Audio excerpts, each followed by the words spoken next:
ہماری رمضان کی راتیں کس چیز میں گزرتی ہیں. یہ بات بہت اچھی طرح ذہن میں رکھیں کہ یہ جو روٹین عام لوگوں نے بنائی ہوتی ہے کہ رمضان کا سارا دن سوتے اور رمضان کی راتوں کو پھر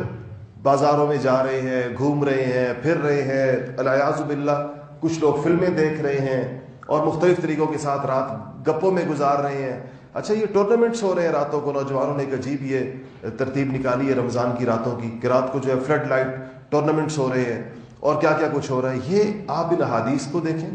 اللہ جل شانہ کی توجہات کو دیکھیں, فرشتوں کی نداؤں کو سنیں اور انسان کے لیے اللہ تعالیٰ کی طرف سے جن چیزوں کا اعلانات ہو رہے ہیں ان کو دیکھیں اور ہم اپنے طرز عمل کو دیکھیں کہ عام دنوں سے بھی زیادہ غفلت اپنے اوپر طاری کر دیتے ہیں. یعنی جو کھیل وغیرہ جو ویسے عام دنوں میں تو ٹھیک ہے, کھیلنے کا کوئی اس کی مثبت چیزیں بھی ہو سکتی ہیں سپورٹس کی, لیکن ظاہر بات ہے کہ رمضان جیسی راتوں میں, اتنی قیمتی راتوں میں تو یہ رواج ختم کرنے چاہیے. اور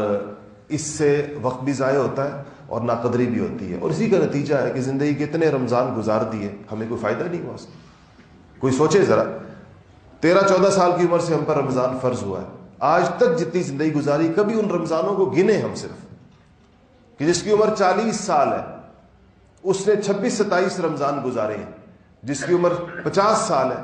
اس نے 36-37 رمضان ایسے گزارے ہیں جو ہر رمضان اس کی مغفرت کا پیغام لے کر آیا تھا, اور ہر رمضان اس کی بخشش کا پروانہ لے کر آیا تھا, اور ہر رمضان اس کو اللہ تعالیٰ کے قریب کرنے کے لیے آیا تھا, اور ہر رمضان اسے گناہ چھڑانے کے لیے آیا تھا, ہر رمضان اس کو تقوی کی دولت سے مالا مال کرنے کے لیے آیا تھا. کہ ہم نے حاصل کی